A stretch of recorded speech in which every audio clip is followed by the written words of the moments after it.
எதுக்கு இந்த வீடியோ அப்படின்னு பார்த்தீங்கன்னா, ஒரு 1 இயரா வந்து பார்த்தீங்கன்னா, நம்ம தனி ஐலாண்ட்ல இருக்க மாரியே இருக்கு. என்னன்னு கேட்டீங்கன்னா, எல்லாரும் வேலைக்கு போயிட்டானுங்க. ஒருத்தன் தான் ஒரு 6 மாசத்துக்கு முன்னாடி, ஒரு 8 மாசம் முன்னாடி ஒருத்தன் தான். அவனும் இப்ப கம்பெனிக்கு வேலைக்கு போயிட்டான். அதனால ஒரு கூண்டுக்குள்ள வச்சு அடைச்ச மாரி இருக்குது. காலையில 5 மணிக்கு எழுந்திரிக்கிறோம். மறுபடியும் சாயந்தரம் 8 மணிக்கு 9 மணிக்கு படுக்குறோம். அப்படியே காலையில வரோம், போறோம். அதான் ரிப்பீட்டா போயிட்டு இருக்குது. எப்படி சொல்றதுன்னா, ஒரு கட்டத்துக்கு மேலலாம் யோசிச்சுட்டே இருந்தோம்னா, ஏன்னா நம்ம டப்புன்னு கொஞ்சம் டென்ஷனா இருக்கு, இல்ல அப்படி இருக்குன்னா ஃபோன் பண்ணுவோம். போயிட்டு ஒரு 10 நிமிஷம் பேசிட்டு வந்தாலே நமக்கு சரியா போயிடும். எப்படி சொல்றதுன்னா, அவங்கள பார்த்தாலே சரியா போயிடும். சொல்லப்போனா இது எல்லாருக்குமே இருக்கும். நமக்கு ஒண்ணும் புதுசு கிடையாது. கொஞ்சம் கஷ்டமோ இல்ல டென்ஷனோ தான் அவன் ரூ. 10 நமக்கு குடுக்க மாட்டான்னு வச்சுக்கங்களேன். டீ வாங்கி குடுப்பான் அதிகபட்சம்.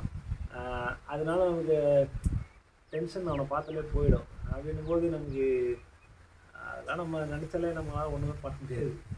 பசங்க இப்போ பேசி பேசி பழக்கமாயிட்டு இப்போ திடீர்னு இல்லைன்னும் போது ரொம்ப இதுவாக இருக்குது. ஏன்னா நமக்கு ஒரு எப்படி சொல்றதுன்னா எல்லா நேரமும் ஒரே மாதிரி இருக்காது. கொஞ்சம் ரொம்ப கஷ்டமாவே இருக்கு. அழுவுறியா? இந்த மாதிரி கஷ்டமா இருக்கும் போல நான் என்ன பண்ணுவேன்னா, அதுக்காக சின்ன பிள்ளை மாதிரி இப்படி அழுவியா? இனிமே இப்படி பண்ணக்கூடாது. ஏய், அரைஞ்சு போடுவேன். உறவே